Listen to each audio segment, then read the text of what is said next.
ಜವಗಣ್ಣಹಳ್ಳಿ ಬಳಿ ರಾಷ್ಟ್ರೀಯ ಹೆದ್ದಾರಿಯಲ್ಲಿ ನಡೆದಂತಹ ಅಪಘಾತದಿಂದಾಗಿ ಬೆಳಗ್ಗೆ 2:30 ಸಂದರ್ಭದಲ್ಲಿ ನಡೆದಂತಹ ಅಪಘಾತದಿಂದಾಗಿ ಸಂಪೂರ್ಣವಾಗಿ ವಾಹನ ಸಂಚಾರ ಅಸ್ತವ್ಯಸ್ತಗೊಂಡಿತ್ತು. ಸೊ ಈಗಾಗಲೇ ಅಪಘಾತ ನಡೆದಂತಹ ಸ್ಥಳದಲ್ಲಿದ್ದಂತಹ ಸಂಪೂರ್ಣ ಸುಟ್ಟು ಕರಕಲಾದಂತಹ ಬಸ್ಸು ಮತ್ತು ಲಾರಿನೂ ಕೂಡ ಈಗಾಗಲೇ ತೆರವು ಮಾಡಿರುವಂಥ ನಾನೀಗ ಸ್ಥಳದಲ್ಲಿದ್ದೀನಿ. ಇದೇ ಒಂದು ಜಾಗದಲ್ಲಿ ಒಂದು ಅಪಘಾತ ಕಳೆದ ರಾತ್ರಿ ಬೆಳಗಿನ ಜಾವ 2:30 ಸಮಯಕ್ಕೆ ಸಂಭವಿಸಿದ್ದು.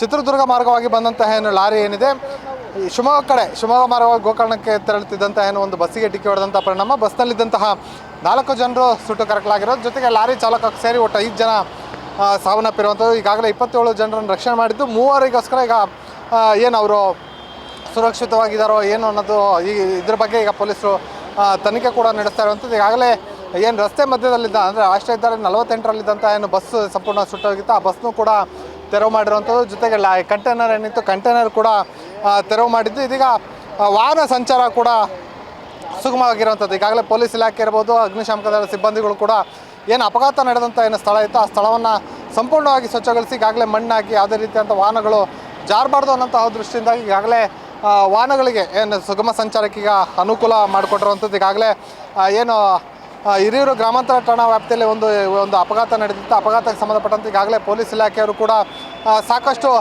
ಕೆಲಸವನ್ನು ಮಾಡಿರುವಂತಹ ವಾಹನಗಳನ್ನ ಒಂದು ಬದಿಗೆ ತಂದಿರುವಂಥದ್ದು. ಜೊತೆಗೆ IG ಪೂರ್ವ ವಲಯ IGP ಇರ್ಬೋದು, ದಾವಣಗೆರೆಯ ಚಿತ್ರದುರ್ಗ SP ಜೊತೆಗೆ ದುರ್ಗ SP ಎಲ್ಲರೂ ಸಹ ಈಗಾಗಲೇ ಸ್ಥಳಕ್ಕೆ ಬಂದು ಇಲ್ಲಿರುವಂಥ ವಾಹನಗಳನ್ನು ಕೂಡ ತೆರವು ಮಾಡಿಸಿರುವಂಥದ್ದು. ಈಗಾಗಲೇ ಪೊಲೀಸ್ ಇಲಾಖೆಯೂ ಕೂಡ ಇಲ್ಲಿರುವಂಥ ವಾಹನಗಳು ತೆರವು ಮಾಡಿ ಇದೀಗ ರಾಷ್ಟ್ರೀಯ ಹೆದ್ದಾರಿ 48ರಲ್ಲಿ ಇದೀಗ ವಾಹನ ಸಂಚಾರಕ್ಕೆ ಸುಗಮ ಸಂಚಾರಕ್ಕೆ ಅನುಕೂಲ ಮಾಡಿಕೊಟ್ಟಿರುವಂಥದ್ದು. ರಾತ್ರಿ ಅಪಘಾತ ನಡೆದಂಥ ಸಂದರ್ಭದಲ್ಲಿ ಸಾಕಷ್ಟು ವಾಹನ ಟ್ರಾಫಿಕ್ ಜಾಮ್ ಆಯಿತು. ಇದೀಗ ಟ್ರಾಫಿಕ್ ಜಾಮ್ ಕ್ಲಿಯರ್ ಆಗಿದ್ದು ವಾಹನ ಸಂಚಾರ ಯಥಾಸ್ಥಿತಿ ಇರುವಂಥದ್ದು.